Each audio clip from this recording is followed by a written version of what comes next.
une histoire, ma foi, qui se continue aujourd'hui. Et on peut dire que si le Pont de Québec est revenu dans l'actualité au cours des dernières années, on le doit particulièrement à l'œuvre de M. Lébreux. Alors ça, on voulait vous le signaler, M. Lébreux. Et pour nous, c'est une fierté de défendre l'œuvre que vous avez écrite sur ce magnifique chef-d'œuvre. Et probablement que si vous n'aviez pas été un pionnier dans ce domaine-là, probablement que plus personne ne parlerait du Pont de Québec aujourd'hui, je voulais vous le dire.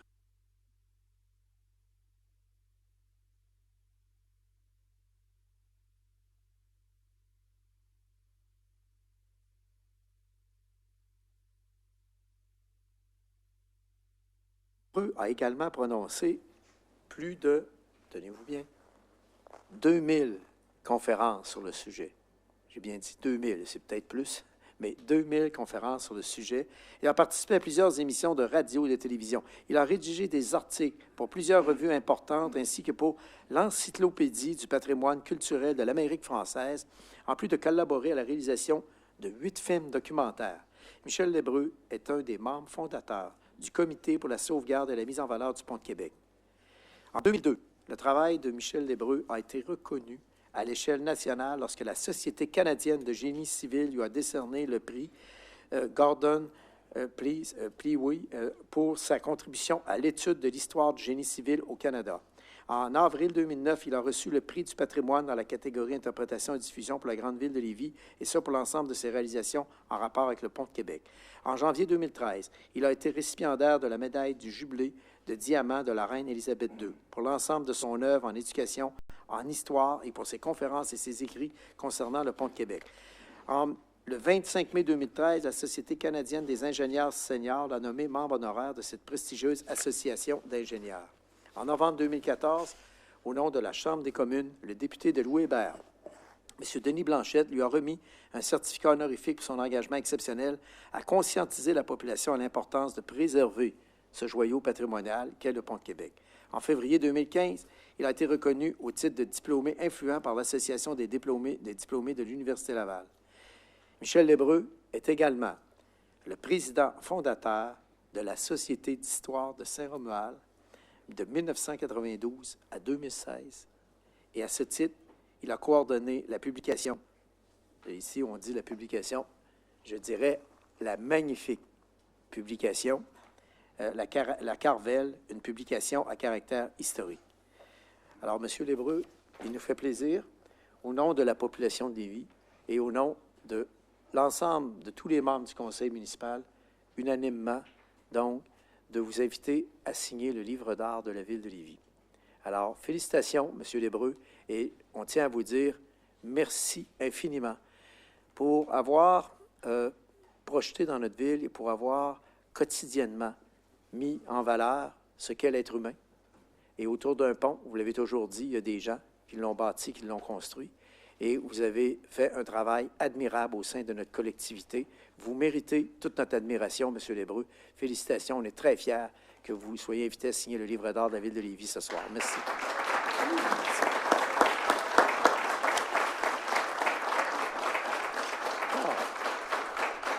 Alors donc, j'inviterai maintenant notre conseillère municipale, mais avant, peut-être, Mme la greffière, pourriez-vous lire, parce qu'on va adopter aussi une résolution ce soir pour souligner cet événement, donc exceptionnel. Alors donc, est-ce que vous pourriez nous lire la résolution, Mme la greffière? Oui, alors, félicitations, M. Michel Lébreux. Attendu que M. Michel Lébreux, enseignant puis directeur d'école, a connu un cheminement professionnel exceptionnel. Attendu qu'il a mis sur pied en 1992 la Société d'histoire de Saint-Romuald, qu'il a animée et dirigée avec conviction pendant 24 ans, et qu'à ce titre, il a coordonné la publication de la revue La Carvelle. Attendu qu'il est considéré depuis 40 ans comme l'historien officiel du Pont de Québec, puisqu'il se passionne pour l'histoire et la préservation de cette œuvre d'ingénierie. Attendu qu'en 1986, il publie un premier livre, Une merveille du monde, Le Pont de Québec, et un second en 2001, intitulé Le Pont de Québec.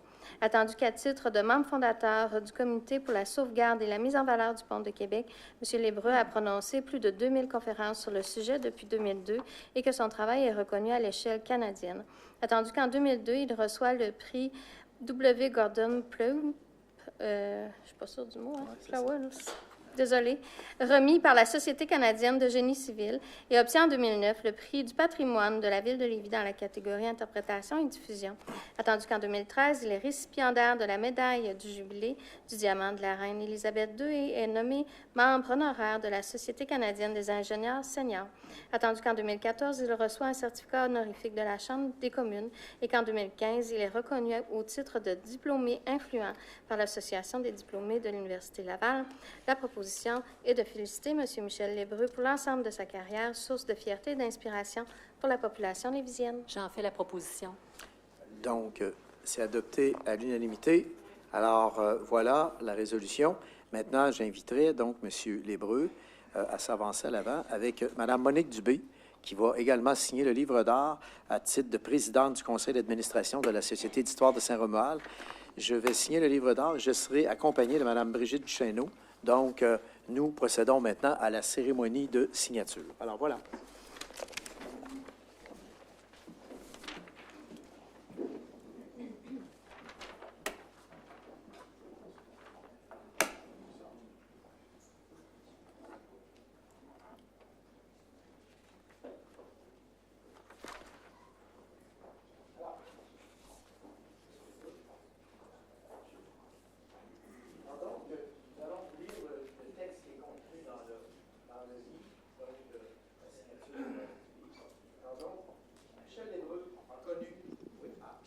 Merci beaucoup.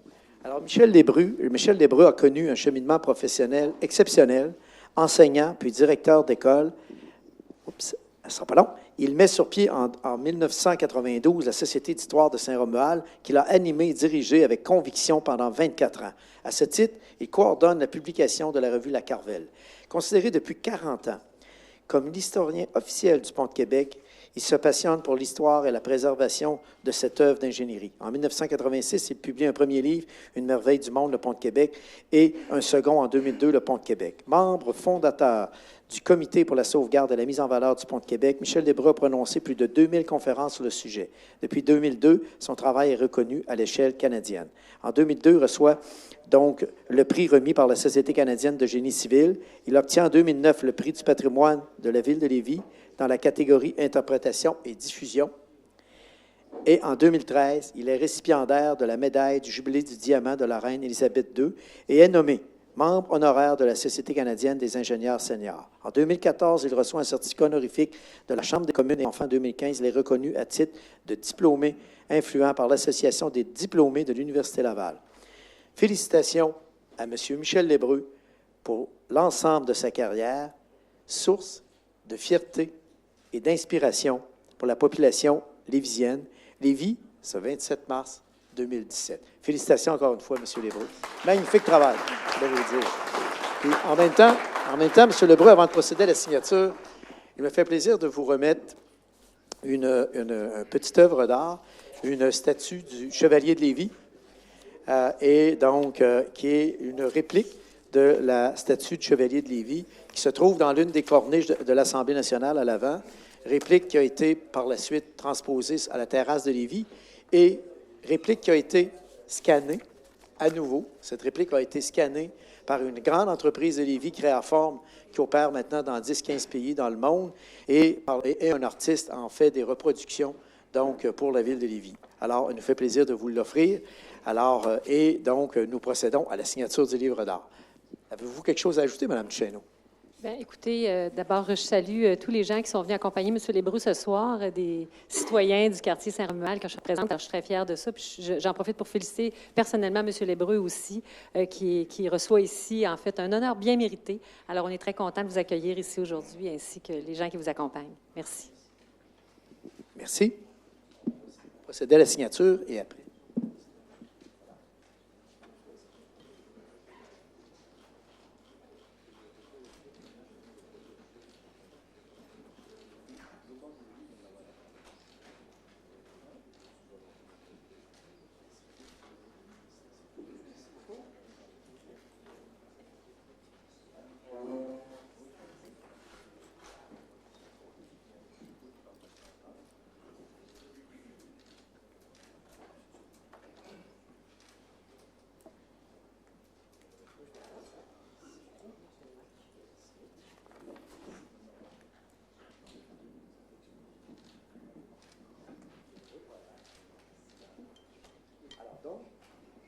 Donc, M.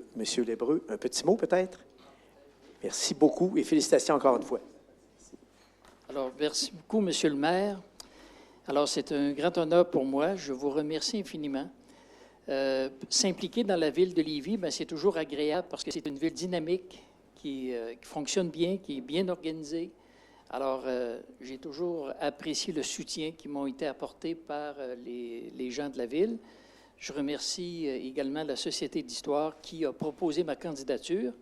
Alors, c'est bien apprécié. Je vous remercie beaucoup et je vous souhaite à tous une bonne soirée, une bonne réunion.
Voilà.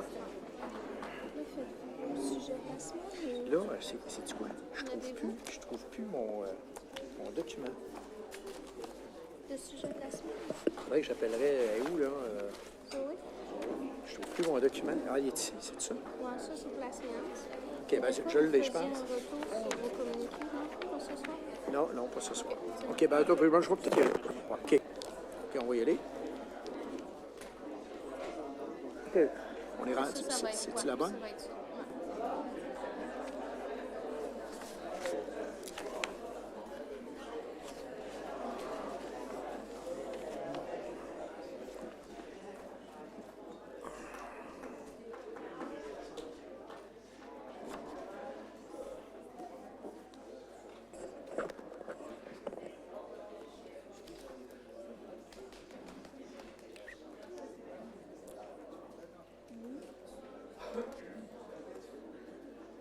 Alors, on peut donc procéder, Madame la greffière, à la suite de l'Assemblée publique du Conseil municipal. Alors donc, voilà. OK. Alors, OK, nous procédons maintenant à la suite de l'Assemblée publique. Ce que je voulais vous dire au départ, c'est qu'il y a peut-être une couple d'événements qu'il faut signaler aujourd'hui. C'est d'abord l'implantation de mesures préventives dans les risques d'inondation. On intervient actuellement à 2 niveaux. D'abord sur la rivière Beau-Rivage, où depuis quelques années, avec mon collègue Mario Fortier, qui fait un excellent travail de ce côté-là, je sais qu'il y a eu une rencontre encore avec les citoyens, je pense, Mario. Oui, ça s'est très bien passé. La semaine dernière. Alors, chaque année, on rencontre les citoyens qui habitent le long de la rivière Beau-Rivage. Et on a mis sur pied des nouvelles mesures de surveillance en 2017. Donc, on a un contrat de surveillance et de prévision des crues pour permettre d'analyser le comportement de la rivière Beau-Rivage. Deuxièmement, on va installer 4 nouvelles caméras de surveillance, donc sur les parcours, les stations télémétriques également, donc le pluviomètre. Donc, et ce qu'on va faire également, c'est on a un message vocal maintenant qui est programmé pour les citoyens, spécifiquement pour les citoyens, donc avec des niveaux d'alerte en vigueur, donc les niveaux de veille, de préalerte et d'alerte. Alors donc, s'ajoutent à ces mesures-là, bien sûr, toutes les mesures préventives qu'on a déjà mis de l'avant, dont l'affaiblissement du couvert de glace, les plans d'observation quotidienne. L'autre élément sur lequel on travaille beaucoup aussi, c'est le ruisseau rouge. C'est-à-dire qu'on ne peut pas dire qu'on a eu beaucoup d'inondations au cours des dernières années, qui ont causé des problèmes majeurs. Il y a eu 2 cas, je pense, dans les 10 ou 15 dernières années. Cela étant dit, ça nous a interpellés suffisamment pour faire une étude en amont. On voudrait avoir le comportement du débit de l'eau en amont, voir si, au cours des dernières années, le développement a pu avoir une conséquence sur le débit du ruisseau rouge. Alors, cette étude-là, elle est actuellement en préparation.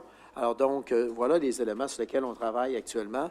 Et peut-être, M. Fortier, si vous aviez quelque chose à ajouter sur la rivière Beau-Rivage, d'autres éléments, mais je pense que là, on se dote d'outils qui nous permettent vraiment, évidemment... Ce qui est intéressant au niveau du système d'appel automatisé, c'est qu'on a des degrés, on les avertit que ça s'en vient, on leur dit qu'il faut qu'ils se préparent. Après ça, on nous en envoie un autre qui dit « évacuer ».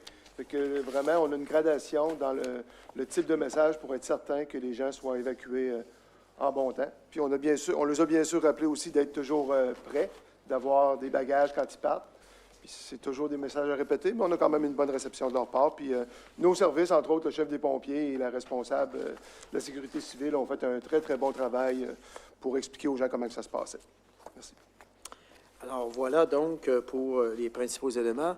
Le deuxième élément, donc, au niveau de la sécurité toujours, ça a été la tempête hivernale extrême qu'on a connue il y a maintenant 2 semaines. Vous savez que dans certaines rues de Lévis, la hauteur de la neige pouvait atteindre jusqu'à 5 mètres dans certaines rues. Ça veut dire entre 15 et 18 pieds de haut. Ça vous donne une idée de l'ampleur, donc, de la tempête qu'on a eue. Alors, nous avons décidé d'affecter toutes les équipes disponibles. Les 121 cols bleus ont été affectés à l'opération de déneigement. Toute la machinerie a été utilisée. Alors, on voudrait ce soir adopter une résolution de félicitations pour le magnifique travail qui a été réalisé par nos cols bleus, par les gestionnaires, par les gens de la sécurité publique, par les gens de la sécurité incendie, puisque très tôt, le lendemain matin de la tempête, les motoneigistes parcouraient les rangs. Les policiers en motoneige parcouraient les rangs pour identifier les autos, être capables de les répertorier, regarder s'il y avait des personnes qui pouvaient être en difficulté, etc.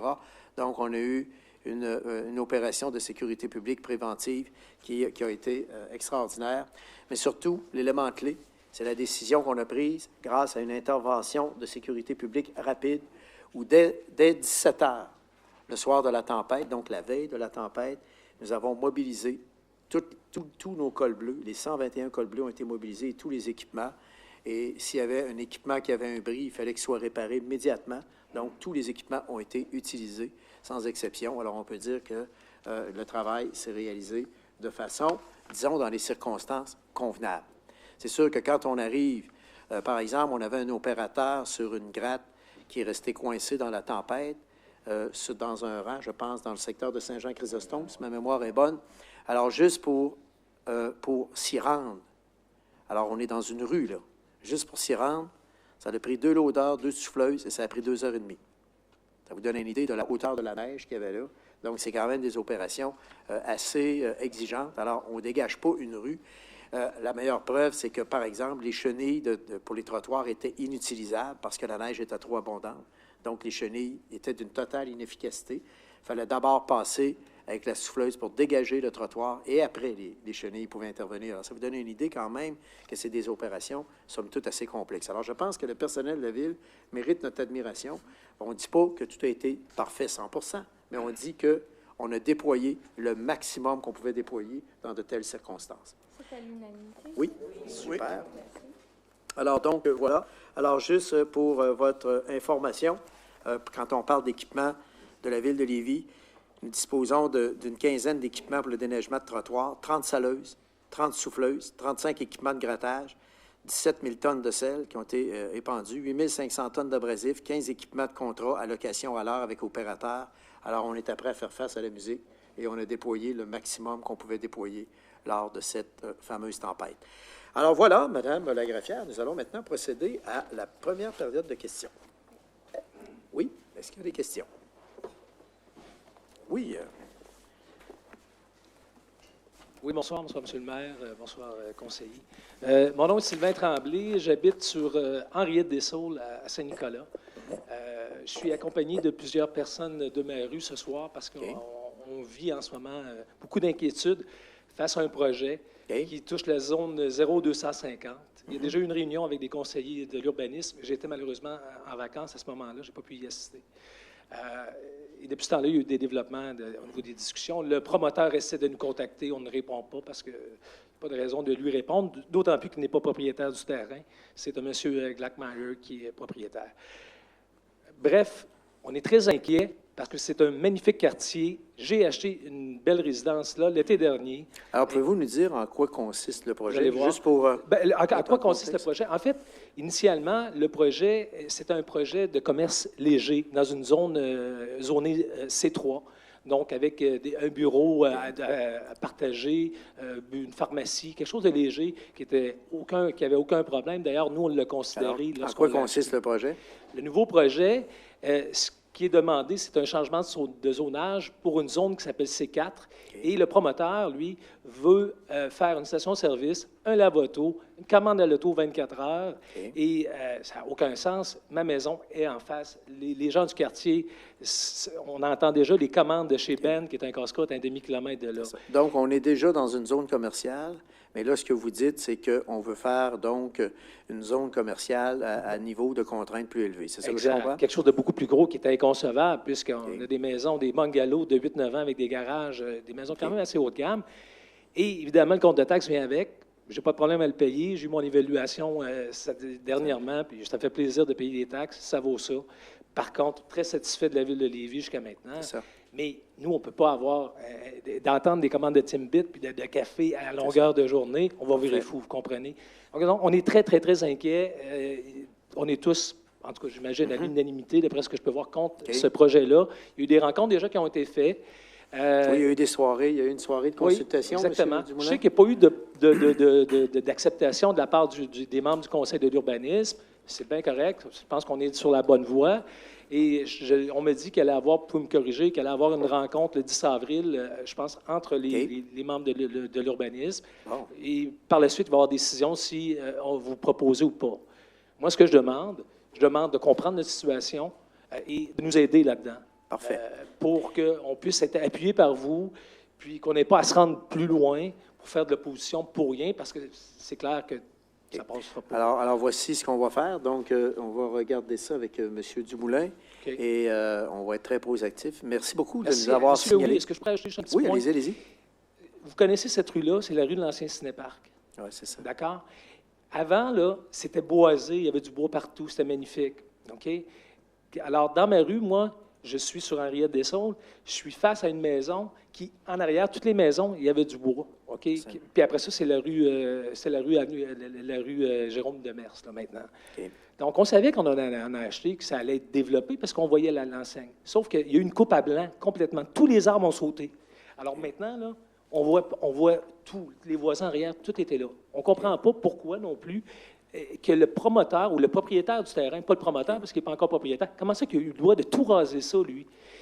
En partant, s'il avait gardé quelques pieds avec les arbres, ça aurait fait une zone tampon qui aurait tout protégé. Ça aurait favorisé la qualité puis la valeur des propriétés, vous comprenez? Alors, voici ce qu'on va faire, c'est qu'avec M. Dumoulin, on va enclencher une rencontre formelle d'information, peut-être, ou une rencontre d'échange, c'est ça, M. Dumoulin? Ça serait vraiment apprécié. On verra. Nous, la décision n'est pas prise, à savoir si on en faisait la recommandation ou pas. Je sais qu'il y a eu la rencontre, on a invité tous les citoyens on a invité tous les citoyens qui étaient adossés au projet. Et il y a un certain nombre qui sont venus, effectivement. Il y a des gens qui étaient préoccupés par la senteur. Il y a une personne qui était appuyée. Elle, effectivement, là, il y avait matière qui était au niveau du lavoto, qui est un petit peu plus proche de la ligne de l'eau. En fait, qui est carrément en arrière de son cabanon, là. Bien, c'est ça, je disais, en arrière On a vu le plan, de la ligne de l'eau. Et il y a 2-3 autres citoyens qui étaient, un, entre autres, qui était, parce qu'il y a une dénivelée présentement, il y a des coulements d'eau là, qui vont sur le terrain parce qu'il n'y a aucun aménagement. Mais qui ont bien compris qu'après l'aménagement, il y a beaucoup de problématiques qui seraient réglées. Ça fait que c'est là qu'on en est. Puis il y a des gens qui étaient carrément contre, là, peu importe. Mais il faut savoir que cet endroit-là, on parle de commerce léger, c'est tous les commerces peuvent s'installer, que ce soit une restauration rapide, présentement peuvent s'installer. Ça fait que, ça, on n'a aucun problème avec ça. Le seul commerce qu'on ne peut pas installer, c'est une station-service. Mais Tim Hortons peut s'installer là. Il n'y a aucun problème. Mais Tim Hortons, un lave-auto puis une station-service, non. Fait que, à la limite, si jamais on est obligé d'en avoir un des trois, on dealera avec, mais pas les trois. Ça, c'est sûr et certain. Est-ce que, M. Dumoulin, il faut un amendement à la réglementation pour... Oui, c'est ça. Bon, ben, c'est parfait. Pour la station-service. Alors, c'est ça, si on décide qu'il n'y a pas de station-service, pas exact. Pas grave. Alors, vous avez bien fait de nous sensibiliser. Je voudrais vous remercier. Merci beaucoup, M. Louis. Remercier, vous êtes accompagné de citoyens Oui, de la zone concernée. On vous remercie infiniment. Merci beaucoup. Alors, comme il y a nécessité de faire un amendement à la réglementation, alors nous, évidemment, ça va prendre une forme d'acceptabilité sociale.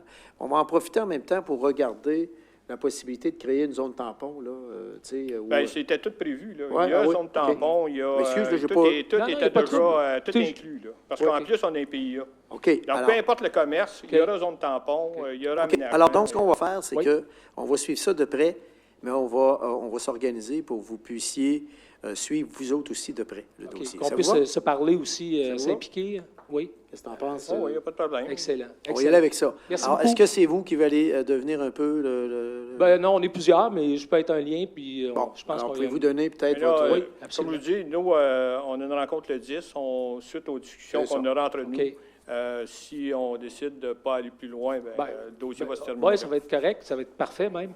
Puis vous n'aurez pas à perdre votre temps, puis Sinon- le mien non plus. Mais si jamais, pour X raison, c'est pas le cas, ben ça me fait plaisir de vous parler. Alors, donc, voilà, merci beaucoup. Merci, monsieur Merci beaucoup, Louis. fort intéressant. Et voilà ce à quoi servent les périodes de questions aux assemblées publiques, lorsque les citoyens sentent qu'à un moment donné, là, il y a une activité qui devient dérangeante, etc. Bien, ça fait partie des choses de la vie, et il faut que les gens l'expriment, justement, pour qu'on puisse vraiment prendre la décision la plus éclairée possible. Alors donc, nous allons effectuer le suivi, et merci de nous avoir sensibilisés. Vous avez fait un bon geste ce soir. C'est important de le faire. Des fois, les gens ne le font pas. Puis là, après coup, ils se disent, « Ah, voilà, la réglementation a été amendée parce que personne n'est venu à la soirée, etc. » Alors, il y a aussi cette partie où il faut que le citoyen suive aussi. Voyez-vous? Il y a comme les deux parties. Alors, il faut toujours que les citoyens soient le plus... parce que maintenant, nous, on exige de plus en plus, M. Dumoulin a initié ça, et on l'a demandé au conseil municipal. Dorénavant, on oblige de plus en plus d'envoyer des lettres circulaires pour informer sur les amendements qu'on apporte. Parce que souvent, si tu lis dans les journaux, amender telle zone, c'est je ne sais pas quoi, par l'autre zone, les gens ne voient pas. Mais si tu envoies une lettre circulaire pour dire ce soir, il y aura telle chose, bien là, ça a été fait, ça, je pense. Hein? Ça a été fait. Alors, ça vous permet d'être informé. Alors, ça, c'est une nouveauté qu'on fait de plus en plus. C'est-à-dire, quand il y a des amendements, des réglementations, on envoie des lettres circulaires aux gens. Alors là, par contre, il faut que les gens fassent un petit effort pour y participer. Vous l'avez fait. Alors, c'est super. Alors, donc, on va donner suite alors avec M. Dumoulin. Merci beaucoup. Autre question? Oui. Bonjour, Monsieur le maire. Jacques Métivier, dans le quartier de mon collègue qui vient de parler. Là. Votre collègue? Ah oui, mon OK, collègue, oui. je veux dire, Vous êtes un dans la voisin, même plutôt zone. un voisin qu'un collègue. Dans la même zone, c'est OK, ça? bon. OK. Alors, je dois juste vous assurer qu'on est profondément en désaccord avec ce Oui, ce bien, c'est ça, là. Et le seul point positif, c'est que ça nous a permis de mieux se connaître dans le quartier et d'établir un consensus. Super. Maintenant, ma question, c'est si jamais le projet se poursuit du changement de zonage, qui aurait droit de vote Ouais, à un certain référendum, par exemple. Ah, ça, Madame la greffière, est-ce que vous avez fait le calcul immédiatement ou non? Non, lors de la soirée d'information, on a préparé un document pour expliquer qui pouvait faire des demandes. Là, c'est technique, mais au greffe, on vous donne toute l'information. Dès que le Conseil de la Ville aura adopté officiellement et légalement le second projet qui enclencherait, là, évidemment, selon ce que la décision du Conseil, donc qui enclencherait l'exercice de vos droits. En général, il y a une zone concernée précise où là, le changement va se passer directement. Et en général, les zones contiguës qu'on appelle, donc les zones qui touchent à la zone concernée, ces gens-là, ces citoyens-là aussi pourront exercer des droits. Et toute cette information-là, je le répète, va être disponible dès que le Conseil de la Ville aura statué sur la prochaine étape qui, normalement, devrait être le second projet de règlement, selon la décision, évidemment, du Conseil. Alors donc, première étape, peut-être voir un peu quelle va être la recommandation de la Commission consultative d'urbanisme. Et là, à la lumière de ça, nous, on va être saisis aussi au niveau du Conseil municipal de tout ça. Alors, on va vous venir pour vous informer très, très exactement des zones qui vont être touchées. Est-ce que ça vous va? Oui, parfait, monsieur. Super. À ce Merci. moment ici, on ne l'a pas établi encore, mais ça va être fait au fur et à mesure que le dossier va évoluer. Et soyez assurés qu'on va se tenir en contact pour vous informer le plus adéquatement possible là-dessus. Mais entre-temps, le fait que vous nous ayez sensibilisés, on va regarder ça aussi de très près. Merci. Merci. Oui, Bonjour, bonsoir. Antoine Dubé. Je viens ce soir à titre de représentant de la Société nationale des Québécois de Chaudière-Appalaches. J'ai une question avant. Si vous dites non, bien, ça va s'arrêter là. Est-ce que vous acceptez des félicitations? Ah, des fois, oui, ça nous fait toujours plaisir, mais en même temps, je pense qu'on est là pour faire un travail, celui de représenter les citoyens. On est très fiers de le faire. Mais allez-y, M. Dubé, on vous écoute. Alors, le conseil d'administration de notre société, malheureusement, la présidente ne peut pas venir ce soir, c'est moi qui la représente, a adopté 3 prix pour le respect et la promotion du français dans la région. Elle l'a donné à une entreprise, elle l'a donné aussi à un organisme à but non lucratif, mais elle a aussi désigné une ville dans toute la région pour le respect, je répète, et la promotion du français. Parce que la ville de Lévis, depuis 2011, durant le mois de mars, depuis qu'elle a été choisie Francoville au Québec, elle aurait pu s'arrêter là. Elle a continué. Elle a supervisé un programme, Mme Marie Leblanc, une fonctionnaire de la division de la culture. Alors, ils ont continué. Puis encore cette année, avec des organismes comme l'Espace Espéranto, Maison natale de Fréchette et d'autres, une dictée, les bibliothèques associées à ça. Alors, vous en avez fait assez pour que le conseil d'administration a décidé de vous... On n'a pas de gros moyens, de vous donner un certificat de reconnaissance à la ville. Mais en même temps, c'est la ville et tous les organismes qui ont collaboré à ça. Bien, alors, merci. je ne sais pas si je peux déposer ça. Oui, merci. Peut-être le déposer à notre greffière ici. Ouais, Merci. OK. Alors, Merci beaucoup, monsieur. C'est avec beaucoup de... c'est avec honneur qu'on reçoit ce prix-là de la société. Alors, merci infiniment. Merci infiniment, monsieur Dubé. Des fois, on critique, mais on peut féliciter. Merci. Alors donc, c'est indiqué certificat de reconnaissance pour le respect et la promotion du français dans la région de Chaudière-Appalaches à la ville de Lévis, puis sa franco-fête de la Société nationale des Québécois et des Québécoises de Chaudière-Appalaches. Merci infiniment. Et transmettez nos salutations à votre présidente, Mme Dallière, et dites-lui qu'on la remercie, sincèrement. Merci beaucoup. Merci. Oui? Bonsoir, Monsieur le maire, messieurs, mesdames les conseillers. Éric Lambert, chef de Renouveau Lévis. Je suis content de voir qu'il y a des gens qui viennent se présenter ici pour parler du sujet qu'on a eu pour ce qui était du déboisement.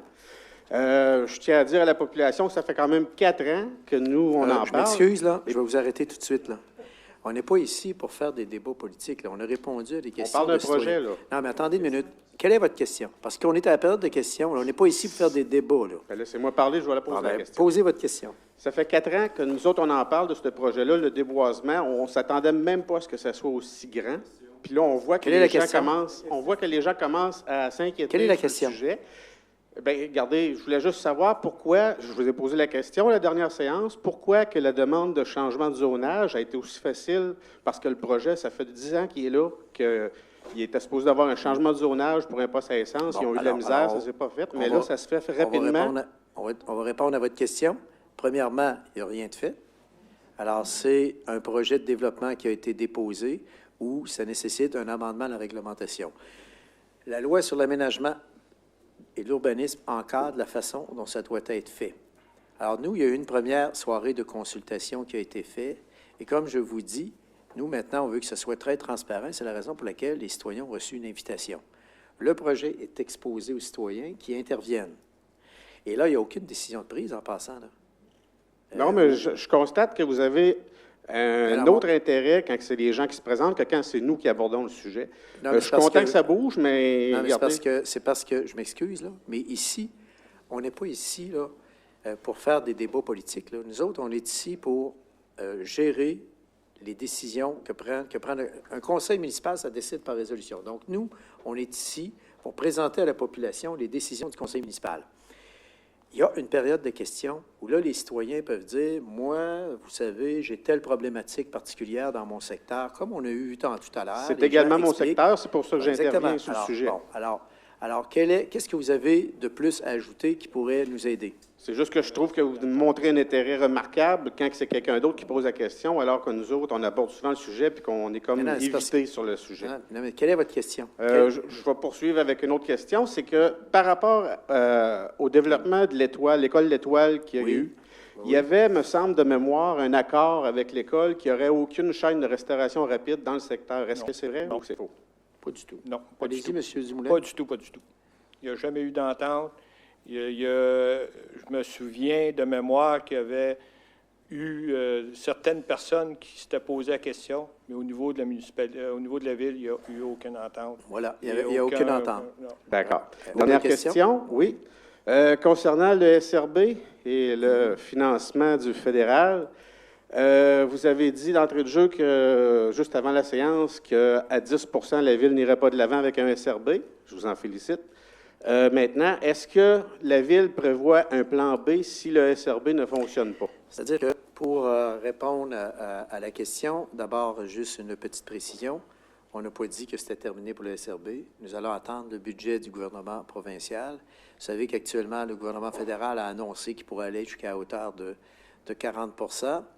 Alors donc, à partir du moment où on a cette réalité-là, on va voir dans le cadre du budget, M. Couillard, le premier ministre, a toujours dit que les infrastructures reliées au SRB devraient être financées à 100 %. Alors donc, nous, c'est notre demande. C'est pas nouveau. C'est notre demande d'origine qu'on a toujours faite. Alors, pourquoi? Parce que nous, dans le fond, il faut respecter la capacité de payer de nos contribuables. Alors, le fait est que si on demande un effort de 10 % à la Ville de Lévis, alors donc, nous, actuellement, on est en mesure de vous dire que ce 10 % on n'a pas le moyen de l'assumer. Nos contribuables n'ont pas les moyens de l'assumer et on doit tenir compte de la réalité de notre ville, qui n'est pas la même réalité que d'autres villes. Alors donc, c'est uniquement ça. Alors, on verra à la lumière du budget quelle décision va prendre le gouvernement du Québec, parce que le gouvernement du Québec lui-même, règle générale, dans les projets de transport en commun, il finance souvent, M. Patré, à la hauteur de 70 %. Alors déjà, il y a un 40 % d'acquis par le fédéral. Alors, eux autres, ils pourraient dire, au lieu d'y aller à 70 % ils vont à 60 %. C'est une décision que le gouvernement du Québec pourra prendre. Alors, attendons voir. Mais là, vous avez raison, et là, vous touchez du doigt l'élément fondamental, c'est qu'effectivement, dans la mesure où on doit assumer 10 % je vous dis tout de suite que nous, vérification faite auprès de notre comité de finances qui ont commencé à regarder ça, on est mieux dire qu'il est plus que probable que les citoyens de Lévis n'auront pas les moyens de se payer un tel type de transport. Alors, c'est ce qu'on a dit tout simplement. Mais je répète ma question.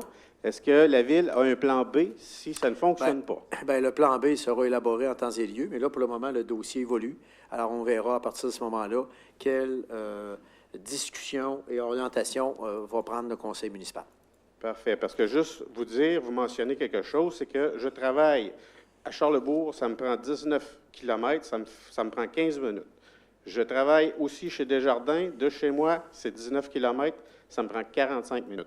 C'est juste pour vous laisser savoir un petit peu qu'il y a un cafouillis total sur les feux de circulation et je le constate jour après jour. Merci. Alors, bien, merci pour ce magnifique commentaire sur les feux de circulation. Nous en prenons bonne note. Oui, madame. Bonjour. Concernant le projet encore C250. Oui. Je je fais partie de ceux qui s'inquiètent de l'avenue du C4, mais en C3, sachant que ça peut être un commerce léger qui peut amener aussi un bon lot de véhicules, je me demande, parce que déjà là, on voit sur Claude Jutras, ce commerce-là, il n'y aura pas accès sur Claude Jutras direction sud, puis ni aller sur Marie-Victorin direction ouest en réalité. Moi, ma question, c'est savoir, je ne souhaite pas revenir comme quand ils ont fait les travaux sur Claude Jutras, qui a amené un bon lot de véhicules sur Henriette-des-Saules, qui comporte au moins 4 angles, je dirais, entre 70 et 90 degrés dans cette rue-là, qui est en descente. C'est 50 km/h. Puis je vous dis, là, je vous mets au défi, de rouler à ça. Ils l'ont même remonté. Je l'ai vu à 30, ils l'ont remonté à 50. Je me questionne à savoir quasiment si c'est trop. OK. Très, très bien. Alors, c'est un excellent commentaire qui s'ajoute là. Bien, savoir les terre-pleins, c'est ça. Moi, de prévoir puis de réduire le volume de véhicules qui vont sûrement bifurquer en sachant que, surtout que le matin, c'est une zone qui est déjà congestionnée par le pont Québec. On sait que ce coin-là, les commerces qui devront s'installer là, ils sont conscients que c'est ce qu'on appelle des right-in, right-out. C'est que tu as accès juste par une entrée puis juste par une sortie. Fait que les gens vont pouvoir entrer par Pierre Demers, sortir par Marie-Victorin. Jérôme Demers. Jérôme, j'ai dit Pierre Demers, excusez. Jérôme Demers. Et sortir sur Marie-Victorin et vice-versa. Je ne veux pas vous interrompre, mais justement, ceux qui vont vouloir emprunter Jérôme Demers, direction sud, qu'est-ce qu'ils vont faire? Je le sais tout de suite, je peux vous répondre. Ils vont tout de suite sortir sur Marie-Victorin, ils vont prendre la première rue à leur droite pour redescendre pour aller chercher Jérôme Demers plus loin. Ça, oui, je vous prédis tout de suite. C'est juste que je veux que vous soyez conscients que nous, on s'inquiète de ça. C'est un bon aspect que vous soulignez. On va le regarder. Là. Oui, on l'a noté. Ça, on en tient compte quand, au niveau de la circulation, il y a des façons de contrer quand il y a... Mais là, effectivement, c'est un coin qui, on le sait, là, qui n'est pas évident là, pour l'installation de commerce. Quel commerce qu'il va y avoir là, on n'est pas devin. Là. Mais pour ce qui est de la circulation, effectivement, il y a un enjeu pour ce secteur-là, pour ce terrain-là, entre autres. Bien, que vous en soyez conscients, c'est ce qui me pique. Merci de ce commentaire, madame. C'est vraiment intéressant pour nous. Alors voilà, oui, monsieur, allez-y. Bonjour, je suis encore un résident de la rue Henriette-des-Saules. On ne veut pas être redondant et agressant envers vous aujourd'hui, mais on veut juste prendre l'occasion qu'on a pour d'abord, signifier... la période de questions est là pour ça. Alors donc, si vous avez des questions, nous, on est là pour essayer de... Je vais vous poser une question, mais dans le fond, vous pouvez considérer ma question comme une demande. OK. C'est est-ce que le comité d'urbanisme va écouter les gens qui sont déjà manifestés? Ils vont déjà émettre la non-recommandation du projet pour cesser ça immédiatement. Bien, écoutez, nous, on va laisser le comité d'urbanisme faire son travail, il fait des recommandations. Ensuite, le conseil municipal regarde ça. Alors, soyez assurés qu'on prend très, très bonne note des commentaires qui sont émis ce soir. J'imagine que c'est les mêmes commentaires qui ont dû être faits lors de la soirée d'information. Oui, effectivement. Vous étiez présent, là, vous, moi, par j'étais exemple? présent, oui. OK. Alors, c'est les mêmes types de commentaires que vous avez faits. Absolument. Alors, c'est super. Mais on voulait juste rendre officiel notre mécontentement, notre opposition à ce projet-là par notre présence. Et vous avez utilisé le bon canal. Merci. Merci beaucoup. Merci infiniment. Alors donc, s'il n'y a pas d'autres questions, on passe maintenant au point. Merci aux citoyens. Alors, pour ceux qui nous écoutent sur Internet, alors voyez un peu à quoi sert une période de questions. Alors, c'est le moment où les citoyens peuvent venir exprimer leur inquiétude, poser des questions aux membres du conseil municipal. Et là, bien, ça nous permet d'avoir un éclairage supplémentaire. Merci beaucoup. Merci et bonne soirée. Donc, Madame la greffière, on était au point 3.1, qui est l'approbation du procès-verbal de la séance ordinaire du 13 mars 2017. Monsieur le maire, j'aurais une petite correction à vous demander. Par rapport à une résolution, la 0261, j'ai omis d'indiquer les noms exacts des personnes visées par la transmission de la résolution. Alors, si vous êtes d'accord, c'est mon erreur. Oui, c'est pour les ministres, là, je pense. Oui, c'est ça. Les ministres fédéraux, etc. Alors c'est une erreur technique, donc il s'agissait d'identifier les ministres à qui la résolution est acheminée. C'est une résolution, si je ne me trompe pas, sur le chantier maritime des Vies. C'est bien ça? Alors, est-ce que le procès-verbal est approuvé avec cette correction? Je l'appuie. Merci beaucoup. Alors, donc, on passe maintenant à la section comité exécutif, qui est le dépôt du procès-verbal des séances des comités exécutifs des 7, 13 et 14 mars 2017. Oui, alors donc, c'est un dépôt. Donc, le point 4.2, on le fait tout à l'heure, et j'avais... Attendez-moi une petite seconde, je vais tout simplement... OK. Alors, nous passons donc à la section des ressources humaines et de l'amélioration continue, où on a une lettre d'entente à intervenir avec le syndicat des pompiers et pompières. C'est pour autoriser le maire à signer une lettre d'entente à intervenir avec le syndicat des pompiers et pompières. Donc, M. Bazinet, chose intéressante à ajouter là-dessus, ou si ça va? Bien, ça va. Je pense que c'était une proposition qui est gagnant-gagnant, et pour la Ville et pour le représentant des pompiers. Donc, les deux parties sont contentes. Alors, je pense que c'est une bonne chose.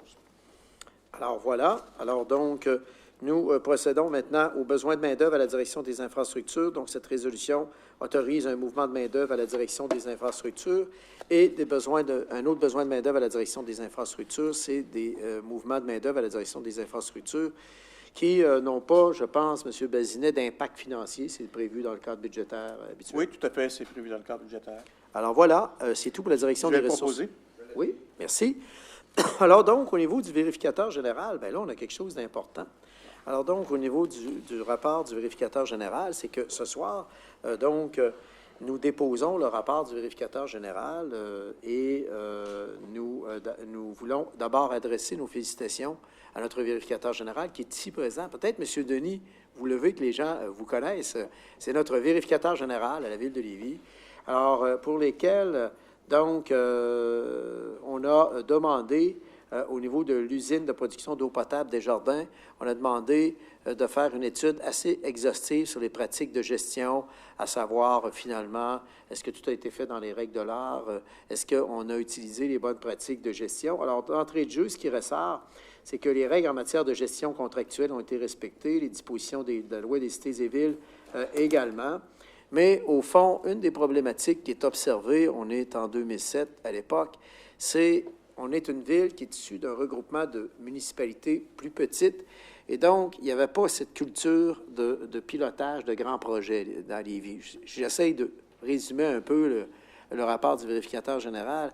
Alors, le vérificateur général a noté qu'effectivement, on doit maintenant se doter des éléments nécessaires pour piloter de grands projets, ce qui est d'ailleurs fait parce que dès 2014-2015, on a créé le groupe de travail sur la gestion des contrats et notre directeur général a commencé à travailler là-dessus très fortement.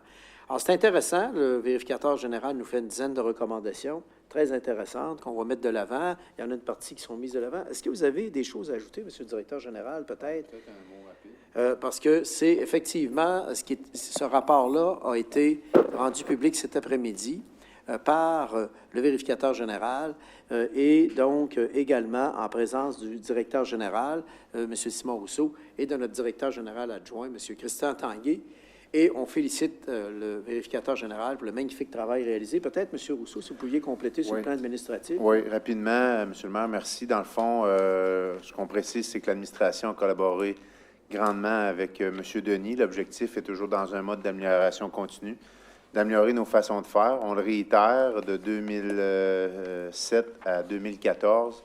On parle déjà de quelques années. Depuis ce temps, il y a des éléments, des modes de gestion qu'on a mis en place qui permettent de mieux gérer de grands projets d'envergure, comme on a démontré à l'usine des Jardins. Il faut voir que la Ville gère pas régulièrement des projets de cette envergure-là, mais si on donne le comparable du complexe aquatique sur lequel on travaille en ce moment, alors on a une gestion rigoureuse en termes de gestion de projet, des bonnes pratiques d'affaires. Alors, avec ça, on est rassuré. Mais je le réitère, c'est venu nous donner un peu certaines confirmations sur les éléments qu'on travaille en ce moment pour assurer une meilleure gestion des deniers publics en termes de gestion de projet. Alors, M. le maire, on est heureux du travail qui a été fait avec M. Denis et on applique déjà activement l'ensemble des recommandations et on va s'assurer d'appliquer toutes les recommandations qui ont été déposées aujourd'hui par le vérificateur. Et j'ajouterais que nous, on croit beaucoup au travail du vérificateur général. Alors, pour nous, le vérificateur général, ce n'est pas un empêcheur de tourner en rond. C'est quelqu'un qui nous fait des recommandations. On en a eu l'an passé pour les contrats de 100 000 et plus. On en a eu pour la Société de transport de Lévis, M. Patry, il y a 2 ans, etc. Alors, c'est intéressant parce que ça permet d'améliorer les pratiques de gestion. Alors, il faut le voir très positivement. Et c'est la raison pour laquelle, avec notre comité de finances, nous avons décidé d'augmenter le budget cette année du vérificateur général On n'est pas loin de la cible, il en manque encore un peu, mais on a fait une augmentation substantielle, ce qui a permis à notre vérificateur général de se doter aussi d'une autre ressource, personne ressource, donc qu'il a pu s'adjoindre parce que c'était assez mince là, comme personnel, c'était le vérificateur et son adjoint, c'était à peu près ça. Là, maintenant, enfin, il y a une autre personne ressource. Alors, nous, là, dans le fond, ce que ça permet à la Ville, c'est d'avancer. Ça permet à la Ville d'avoir une personne extérieure qui vient apporter son éclairage. Alors, nous le voyons de façon très positive, ce rôle-là, et il faut vraiment prendre au sérieux aussi les recommandations qui sont faites et voir à leur mise en œuvre. Alors, bravo, magnifique travail, on est très, très satisfaits, et puis on va mettre de l'avant les mesures qui sont recommandées. Je vous informe également que ce rapport-là va être disponible intégralement sur le site Internet de la Ville. M. Tanguay va être déposé dès mercredi. Alors, les gens pourront le consulter. Et si jamais vous avez des questions, alors vous pouvez soit vous adresser à M. Tanguay, notre vérificateur général, ou à M. Rousseau, pas de problème. Je pense que ça va nous faire plaisir de répondre à vos questions. Alors, voilà. Donc, on passe maintenant à la section de la direction des affaires juridiques. Il n'y avait rien dans les affaires juridiques ni la direction du greffe. On avait un dépôt de certificat d'enregistrement relatif au règlement RV 2017-1676, décrétant des emprunts pour financer les dépenses relatives à la fourniture de services professionnels et techniques. Donc, c'est tout simplement un certificat d'enregistrement pour décréter des emprunts pour financer les dépenses relatives à la fourniture de services professionnels et techniques. Et on a le rapport mensuel des autorisations accordées aux membres du Conseil pour poser un acte dans l'exercice de leurs fonctions pour la période du 1er au 28 février. Je réitère que, encore une fois, dans notre souci d'assurer la transparence, mensuellement, nous rendons public les affectations qu'ont reçues certains membres du Conseil de participer à des activités. Nous le rendons public. Nous voulons que les citoyens sachent ce que font les élus, à quelle activité ils participent, et de quelle façon ils sont mandatés par le conseil municipal pour participer à ces activités. Alors, si vous allez sur notre site Internet, vous allez avoir le tableau qui va apparaître. Et ça, c'est un autre élément de transparence à laquelle on tient beaucoup, donc, pour que les citoyens soient bien informés. On a une aide financière également de 10 000 à la Fondation du Collège de Lévis, donc, pour le maintien de ces activités auprès de la population lévisienne. Donc, j'assurerai donc cette année, à la demande du Collège de Lévis, que j'ai fréquenté d'ailleurs, et qui a produit de grands leaders au Québec, le Collège de Lévis, qui est une grande institution chez nous. Alors, c'est avec fierté que j'ai accepté d'assurer la présidence d'honneur pour le Collège de Lévis, pour la Fondation du Collège de Lévis cette année. Direction générale, alors oui, c'est tout pour la direction du greffe. Est-ce que j'ai un proposeur, un secondaire pour ces résolutions? Ça va? Je fais seconder. OK. Alors donc, on a l'abrogation de la résolution adoption du plan de gouvernance de la Ville de Lévis. Alors, c'est tout simplement pour abroger la résolution de l'adoption du plan de gouvernance de la Ville de Lévis parce que nous avons maintenant déployé une nouvelle stratégie de développement au sein de la Ville qui est, je dirais, plus actuelle, n'est-ce pas? Exactement. Et plus adaptée, donc, à l'efficience recherchée. Donc, c'est la raison pour laquelle on abroge le plan de gouvernance de la Ville de Lévis qui est, somme toute, désuet. Je vais le proposer. Alors, voilà. Alors, on va maintenant à l'environnement, où on a une demande de permission de construire au ministère du Développement durable, de l'Environnement et de la lutte contre les changements climatiques pour l'aménagement d'un stationnement temporaire dans le secteur de la Traverse. Alors, vous n'êtes pas sans savoir qu'il va y avoir encore des travaux cette année sur la rue Saint-Laurent, dans le secteur de la Traverse. Et nous avons demandé au ministère de l'Environnement la permission donc faire un stationnement temporaire donc sur le quai Couture, donc qui se trouve pas loin derrière le bureau de poste, hein, un petit peu en diagonale, derrière le bureau de poste, l'ancien bureau de poste, l'édifice du bureau de poste à la Traverse. Et donc, c'est un stationnement, bien sûr, temporaire qui va être aménagé aussi de façon temporaire pour le temps des travaux. Avez-vous d'autres choses à ajouter, M. Lénès? Non, je propose. Oui, proposé. M. Lénès, secondé par... Alors, le point 11.1, c'est évidemment une détermination d'arrêt et des demandes au ministre des Transports, de la Mobilité durable et de l'électrification des transports. Donc, c'est des zones d'arrêt pour décréter l'installation de panneaux d'arrêt aux endroits suivants. Il y a la rue François de Laval, la rue Yves Carbonneau, la rue Michel Lemieux, et demander au ministère des Transports, donc, d'analyser la possibilité de faire l'installation d'un feu pour piétons sur la route des Rivières face à l'école Tournesol dans le secteur de Saint-Damtard. Je vous informe que si le gouvernement du Québec, si plutôt l'Assemblée nationale, parce que les lois sont adoptées par l'Assemblée nationale et non par le gouvernement du Québec, alors si le gouvernement adopte la loi actuellement à l'étude pour laquelle à titre de deuxième vice-président de l'Union des municipalités, on a déposé un mémoire à l'Assemblée nationale il y a quelques semaines. Alors, je vous informe que nous n'aurons plus à passer par le ministère des Transports pour nos exigences en matière de circulation et que nous allons pouvoir déterminer nous-mêmes les limites de vitesse. On ne sera plus obligé, on ne sera plus soumis, donc, aux aléas du ministère des Transports. Alors ça va être une bonne nouvelle pour nous. Ça va nous permettre de redéployer différemment notre circulation au sein de la Ville sans avoir à demander constamment des autorisations au ministère des Transports. Alors voilà, c'est une bonne nouvelle, hein, finalement, intéressante. Monsieur le maire, ça va surtout être intéressant de pouvoir sécuriser nos citoyens. Parce que souvent, malheureusement, le MTQ, c'est beaucoup la circulation, mais des fois, il laisse... Il faut se débattre un petit peu plus longtemps pour travailler sur la sécurité des citoyens. Fait que nous, on a ce côté-là un petit peu plus sensible. Donc, ça va être peut-être plus intéressant pour les citoyens. Effectivement. Alors, donc, ça va être intéressant. Alors, on avait aussi l'approbation du programme triennal d'immobilisation pour les années 2017, 2018, 2019 de la Société de transport de Lévis. Monsieur Patrick, quels sont les faits saillants, en gros? Bien, Monsieur le maire, c'est un amendement. Un amendement, en fait, il avait déjà été adopté par le Conseil. En fait, c'est 600 000 $ qui vont être transférés du PDI 2019 pour l'acquisition d'autobus, pour faire l'acquisition d'un système d'aide à l'exploitation pour le transport adapté. Okay. Alors, on aura le temps d'ici 2019, l'achat d'autobus, d'y revoir d'ici ce temps-là, parce qu'on sait qu'un PDI, c'est pour 3 ans. Et on a la chance, compte tenu du fait qu'il y a des retraites à la société, il y a des gens qui ont pris leur retraite, qui s'occupaient du transport adapté. Alors, on va avoir un système d'aide à l'exploitation qui va nous aider et qui va nous faire réaliser des économies également. Excellent. À la limite, il va s'autofinancer. Ah, très bien. Alors, ça n'augmente pas le montant total du PDI pour de la société de transport. OK. Alors, merci beaucoup, M. Patry. Et je voulais vous dire, en passant, un gros merci pour... ce qui a été fait pour l'amélioration du transport en commun dans l'ouest de la ville. Alors, je pense qu'on a maintenant rétabli l'équité entre l'est et l'ouest. Et on travaille donc sur le projet du SRB. On continue à y travailler. On souhaite un financement à 100 bien sûr. Alors donc, nous passons maintenant aux proposeurs en secondaire.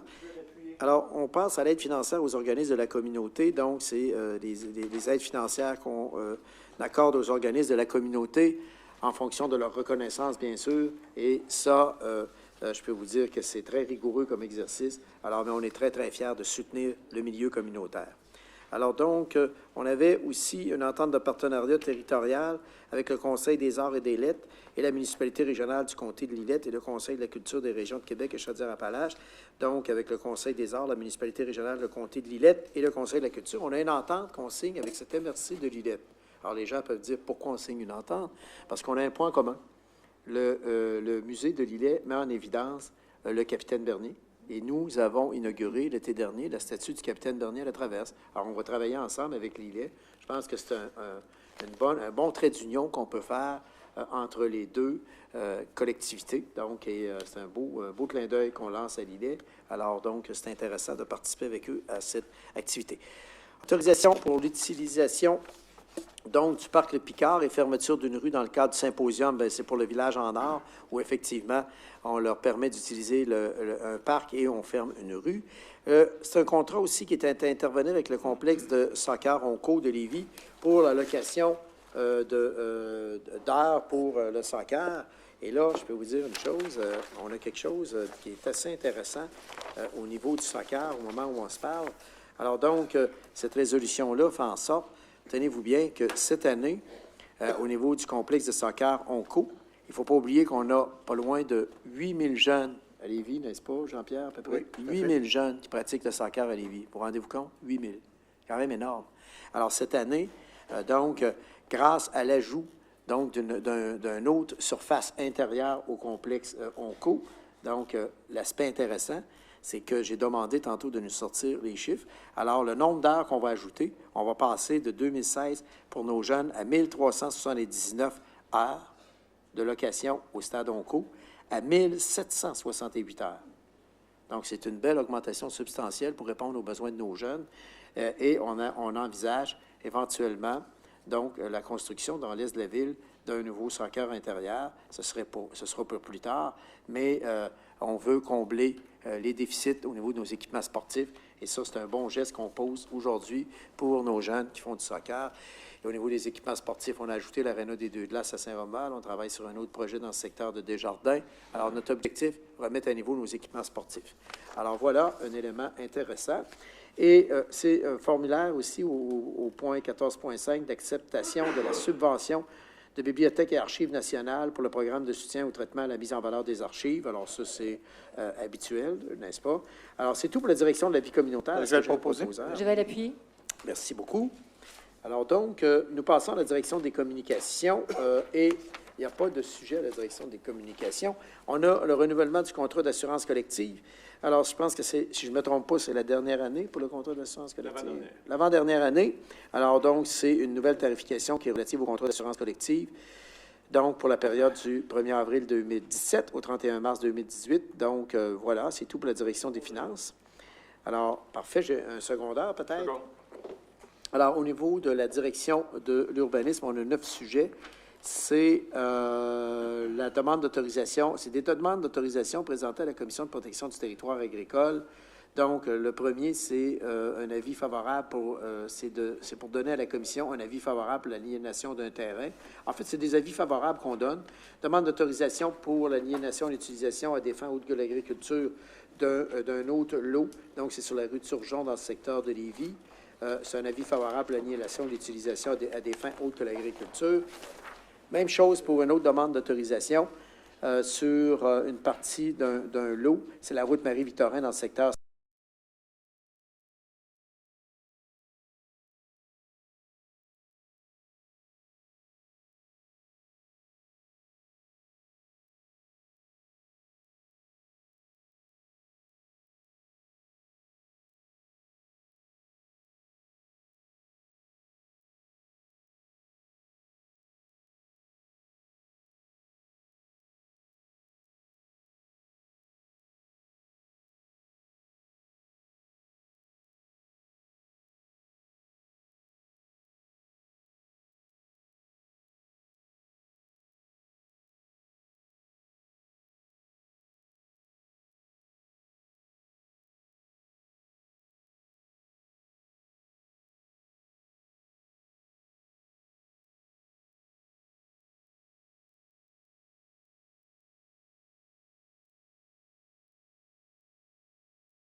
Là, c'est le lot 1-964-604.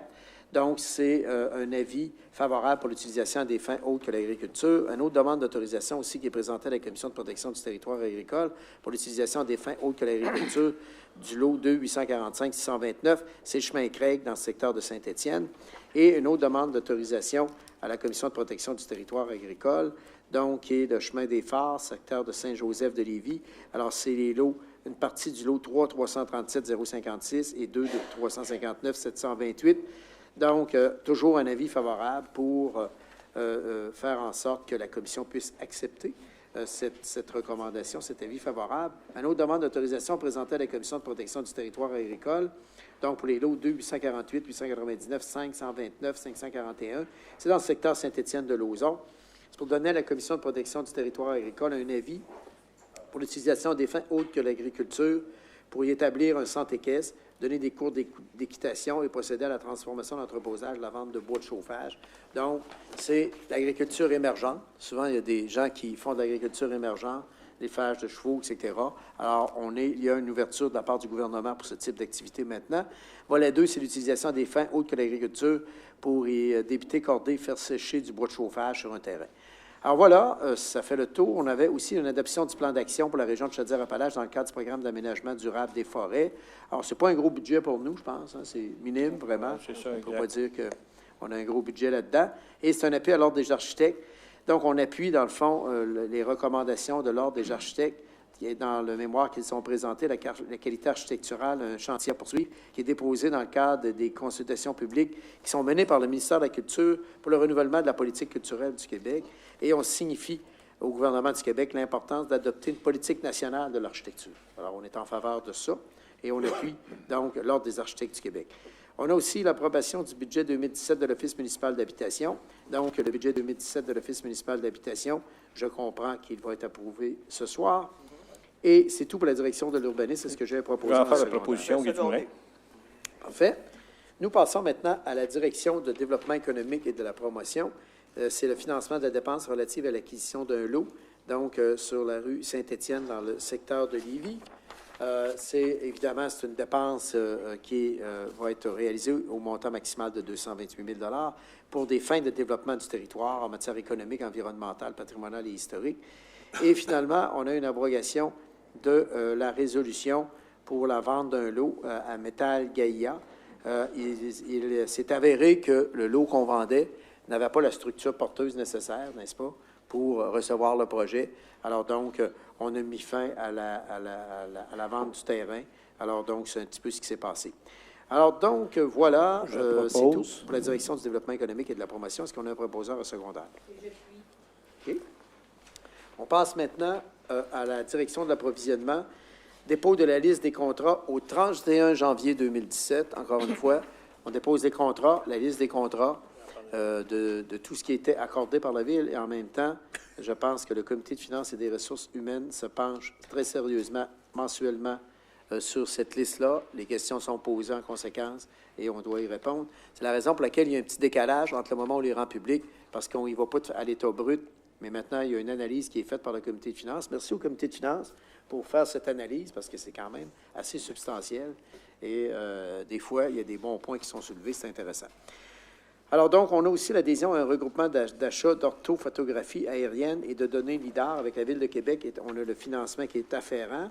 On adhère, au fond, au regroupement d'achat d'orthophotographie aérienne et de données LIDAR avec la Ville de Québec, qui est un effectif qui va être effectif à compter du 21 mars. Et ça, c'est drôlement intéressant pour nous, les données LIDAR. C'est ce qui nous a permis, entre autres, de pousser très loin notre plan de gestion des milieux humides, l'analyse de nos cours d'eau aussi, alors, et d'autres données essentielles, n'est-ce pas, M. Dumoulin, en urbanisme? Surtout les cours d'eau qui a fait école. Hein? Oui. Le ministère de l'Environnement était très satisfait de notre entente, de l'entente. Ça a permis d'avoir justement une entente avec le ministère de l'Environnement, parce que là, on connaît vraiment nos cours d'eau. On a fait la distinction entre nos cours d'eau et les fossés. Et c'est avec ces données-là, LIDAR. Mais en plus, dans ce dossier-là, on a l'achat d'orthophotos aériennes qui sera pris sans feuilles. Donc, on va vraiment avoir le terrain. Là. Puis, à tous les 2 ans ou 3 ans, on fait une nouvelle prise de photos. Il y a beaucoup de développement. Ça fait que ça nous permet de voir tout ce qui est le cheminement de notre ville, la progression de la ville. Voilà. Alors donc, ici, on a une résiliation attribution du contrat pour les travaux relatifs à l'interconnexion permanente des réseaux d'aqueducs et d'égouts dans le secteur de Saint-Romuald et Charny. Donc, c'est un contrat qu'on résilie pour les travaux relatifs à l'interconnexion permanente des réseaux d'aqueducs et d'égouts des secteurs de Saint-Romuald de Charny. C'est un appel d'offres. Alors donc, pour attribuer le contrat pour les travaux relatifs à l'interconnexion permanente des réseaux d'aqueducs et d'égouts à les constructions de l'amiante au prix mentionné à la soumission. Donc, c'est, je crois, c'est une somme minimale de 5 000 $ de plus. Ça se peut-tu au niveau du contrat? Ou... qui sera remboursé par celui qui a refusé le contrat. Exactement. Alors donc, c'est un refus de contrat. Quelqu'un obtient un contrat et il ne respecte pas les clauses du devis parce qu'il y a une caution à déposer, toutes sortes d'affaires à déposer, et finalement, il ne le dépose pas. Et en partant, il nous demande un surplus. Alors, ça vous donne une idée, là. Alors ça, c'est probablement des cas où un contracteur a peut-être eu un autre contrat ailleurs, puis il ne peut plus réaliser le contrat. Alors, auquel cas, nous, on est très vigilants là-dessus. Et on exerce, bien sûr, une équité avec les autres fournisseurs, ce qui fait qu'on passe à un autre fournisseur à ce moment-là. Alors, voilà. Hein? À coût égal. À coût égal, bien sûr. Alors, donc, on passe au point 20.4, qui est l'attribution d'un contrat pour la fourniture et livraison de pièces et d'accessoires d'égout en fonte en plastique, en polyéthylène et de membrane. C'est pour accorder un contrat pour la fourniture et la livraison de pièces et d'accessoires d'égout en fonte, produits de plastique, polyéthylène et membrane, évidemment, au prix mentionné à la soumission, c'est 703 602,18 $. Et on a une attribution de contrat pour l'aménagement d'une salle communautaire et de réfection de l'enveloppe du bâtiment. C'est le fameux centre communautaire de Pintendre, pour lequel nous donnerons une conférence de presse, je crois, vendredi, pour procéder à la première pelletée de terre, donc pour la réalisation de ce magnifique projet qui va permettre au secteur de Pintendre d'être doté d'un centre communautaire. Alors donc, c'est à suivre cette semaine, vendredi. Alors donc, Madame, c'est tout pour la direction de l'approvisionnement. Est-ce que j'ai un proposeur et un secondaire? Voilà. On passe maintenant à la section, parce qu'il n'y a rien au niveau de la direction des technologies de l'information. On passe maintenant à la parole, n'est-ce pas, à Madame la greffière, pour ce qui touche au règlement et aux affaires nouvelles. Je cède donc la parole à Madame la greffière, puisqu'il faut savoir une chose, c'est qu'au niveau des règlements, des avis de motion et des règlements, c'est des avis de motion et des règlements qui sont déterminés dans le cadre d'une loi, des lois. Alors, il faut vraiment que les éléments majeurs et essentiels soient nommés par la greffière. En l'occurrence, ça pourrait être le maire, mais on ne prend pas de chance. On veut que ce soit la greffière qui le fasse parce qu'il ne faut pas omettre d'informations essentielles. Alors, Madame la greffière, on vous laisse avec plaisir la parole. Merci. Merci. Alors, point 22.1, avis de motion du règlement modifiant le règlement numéro 221 concernant la circulation et le stationnement de l'ex-ville de Lévis. Alors, la proposition qu'un membre de ce conseil donne avis que ce règlement sera soumis lors d'une prochaine séance. Ce règlement a pour objet d'agrandir la zone 0265 à même une partie de la zone L0270.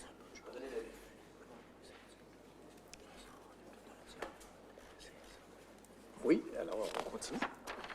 Alors, 22.2, avis de motion du règlement modifiant le règlement RV 2006-0470 sur le stationnement. Alors, la proposition qu'un membre de ce conseil donne avis que ce règlement sera soumis lors d'une prochaine séance. Ce règlement a pour objet de régir le stationnement sur une partie des rues de Saturne, d'Orimène Desjardins, de la Fabrique des Émeraudes, de l'Arsenal et Saint-Louis. Je donne l'avis. 22.3, avis de motion du règlement modifiant le règlement RV 2005-0424 sur le stationnement en période hivernale. Alors, la proposition qu'un membre de ce conseil donne avis que ce règlement sera soumis lors d'une prochaine séance. Ce règlement a pour objet de régir le stationnement en période hivernale sur une partie des rues d'Orimène Desjardins et Ciborne. Je donne l'avis. 22.4, avis de motion du règlement modifiant le règlement numéro 585 relatif à la circulation et au stationnement de l'ex-ville de Saint-Rédempteur.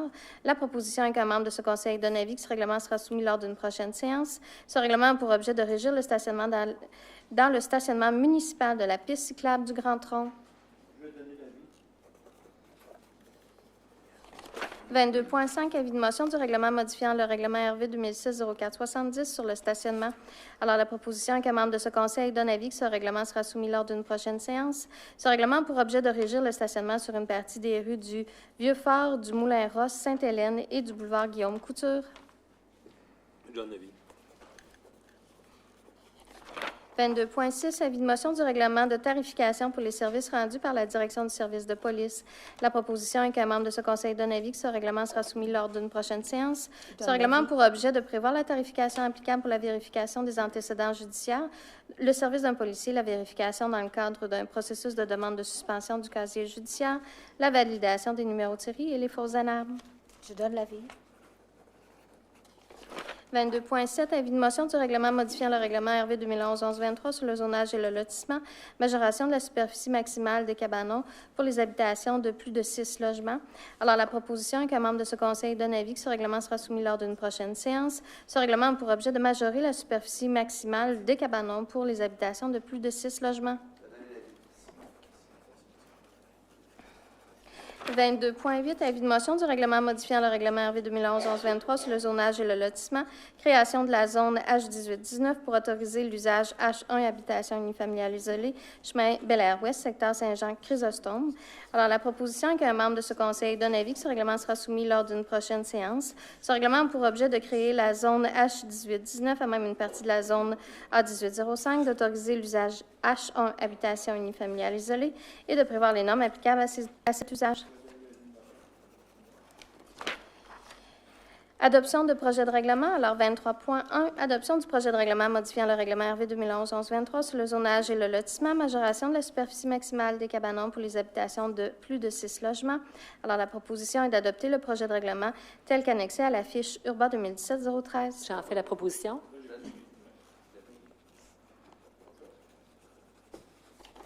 23.2, adoption du projet de règlement modifiant le règlement RV 2011-11-23 sur le zonage et le lotissement, création de la zone H18-19 pour autoriser l'usage H1 habitation unifamiliale isolée, chemin Bel-Air-Ouest, secteur Saint-Jean-Chrysostome. Alors, la proposition est d'adopter le projet de règlement tel qu'annexé à la fiche Urbain 2017-067. Je vais l'appuyer. Alors, adoption de second projet de règlement. Alors, 24.1, adoption du second projet de règlement RV 2017-1678, modifiant le règlement RV 2011-11-23 sur le zonage et le lotissement, augmentation du nombre de chambres et de logements autorisés pour les habitations collectives Cœur de Marie dans la zone H1501. La proposition est d'adopter le second projet de règlement sans changement par rapport au projet de règlement. Je vais l'appuyer.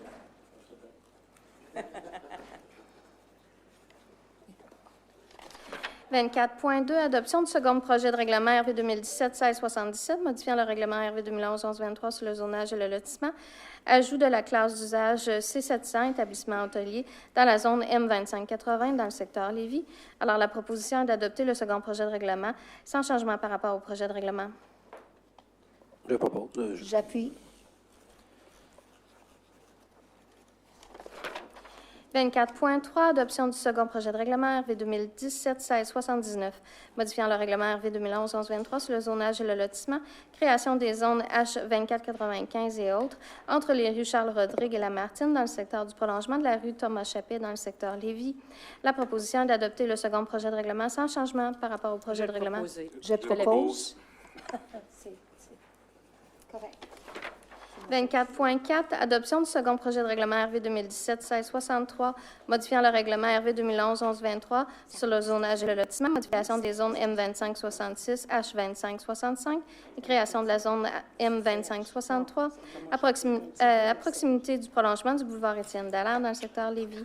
La proposition est d'adopter le second projet de règlement sans changement par rapport au projet. Je propose. J'appuie. Alors, point 25, adoption de règlement.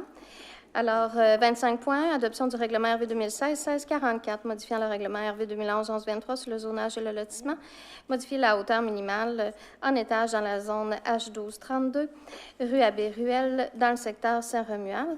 Alors, tout d'abord, je déclare que j'indiquerai une mention au procès-verbal de la présente séance à l'égard des règlements prévus en adoption. Au point 25.1 à 25.3.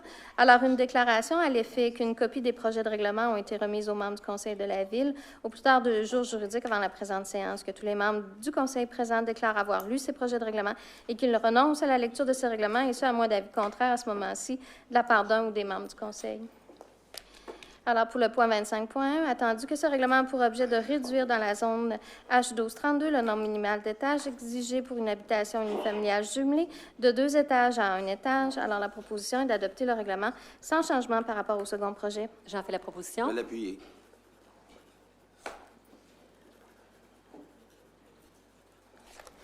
25.2, adoption du règlement RV 2017-1664, modifiant le règlement RV 2008-0760 sur le schéma d'aménagement et de développement révisé, affectation, pôle structurant et autres modifications.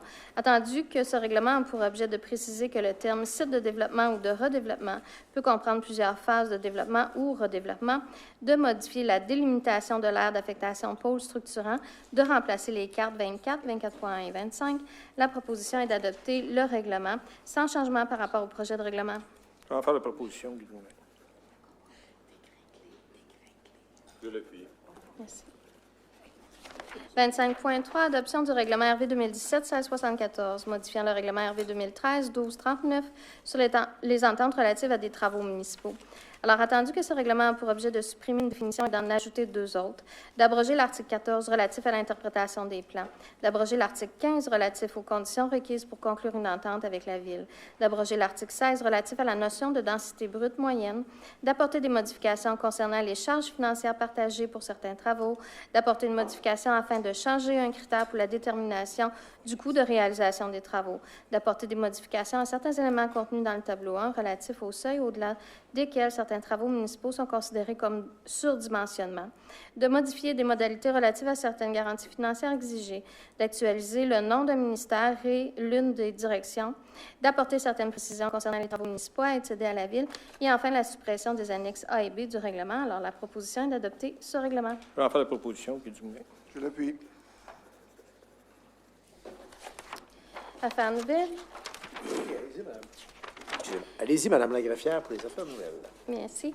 Alors, financement de la dépense relative au programme d'intervention dans les PAC 2017. La proposition est de financer la dépense relative à ce programme, à même le fonds parc, terrain de jeu et espace naturel. Je vais proposer. Le seconder.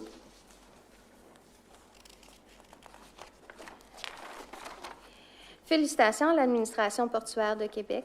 Attendu que le prix Best Destination Expérience reçu par le Port de Québec est attribué par le prestigieux magazine Cruise Insight aux ports qui reçoivent la meilleure appréciation de la part des croisiéristes internationaux.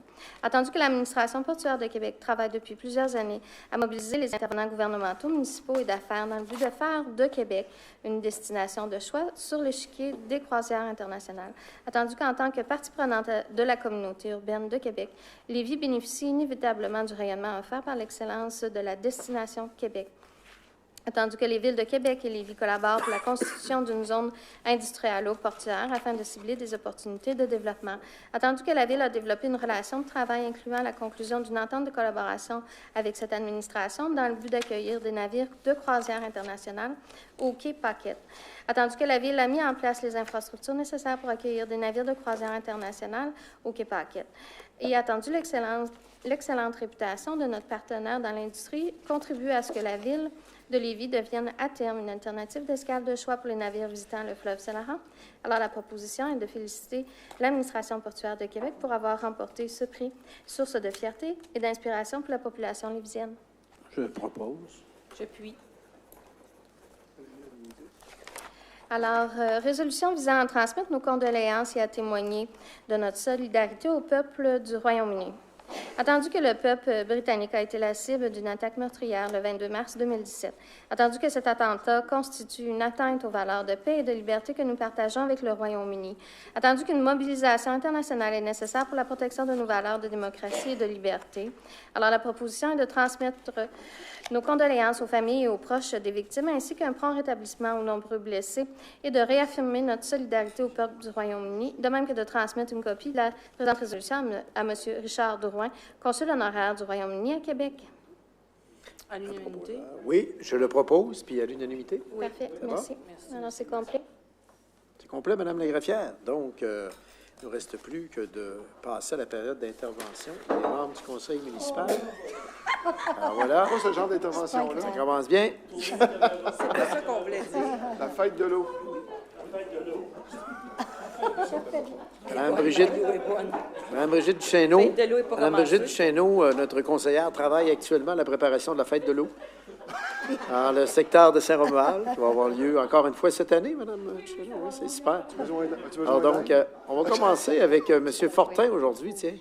M. Fortin, avez-vous quelque chose? Oui, M. le maire. Donc, on a eu de la visite de mes concitoyens. Donc, j'avais parlé un peu avec eux autres sur les différentes étapes à suivre. Et, bon, ils ont voulu marquer le point ce soir et venir témoigner personnellement au conseil de ville. Donc, excellent. Ça va suivre son cours. Oui, très intéressant comme intervention de la part des citoyens. Madame Chesneau. Alors, pardonnez-moi ce débordement d'enthousiasme, Monsieur le Pas de maire. problème. On a eu pourtant des déluges il n'y a pas très longtemps. Hein. Ouais, il y a eu ça. des débordements ici sur le chemin du fleuve. Il faut croire que ça m'a inspiré. Écoutez, moi, je remercie ici quand même mes collègues du conseil municipal d'avoir appuyé le fait de souligner le nombre d'années d'implication de M. Lébreux, autant au niveau du Pont Québec que de la Société d'histoire et de tous ces accomplissements qu'on a énumérés tout à l'heure. Je ne vais pas revenir là-dessus. Alors, je voulais quand même remercier le conseil d'avoir eu l'ouverture ici de souligner la part de ce citoyen quand même exemplaire. Alors, je voulais vous remercier.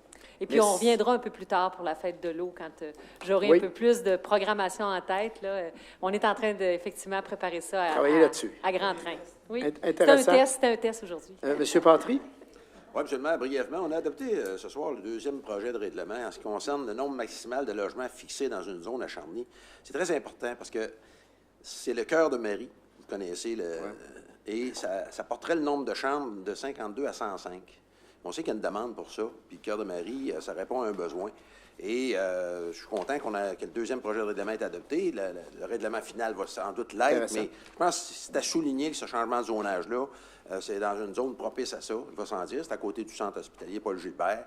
Et ça répond à un besoin. Les gens peuvent demeurer dans leur milieu, les gens qui sont les gens âgés. Puis je pense que de plus en plus, on va avoir à répondre à ce besoin-là. Alors, c'est ce que j'avais à dire. Merci beaucoup, M. Patry. Excellent amendement à la réglementation. Oui, Mme Paradis. Tout est beau, M. le maire, merci. Merci beaucoup, Mme Paradis. Oui, M. Dumoulin. Simplement pour informer la population, là, surtout en zone agricole, on a eu beaucoup de points sur les demandes à la CPTQ. C'est des demandes qui sont mineures, qui n'ont aucun impact sur l'agriculture. C'est des dossiers... souvent, c'est des petits changements. Il y a eu 2 changements de terrain, des petites parcelles, et d'autres, c'est des utilisations à des fins autres qu'agricoles, mais qui n'ont aucun impact sur l'agriculture. C'est important parce qu'on a pris des engagements auprès de nos producteurs agricoles et on en tient toujours compte quand on prend une décision dans notre zone agricole. Donc, c'était simplement pour ça, M. le maire, de rassurer notre monde agricole.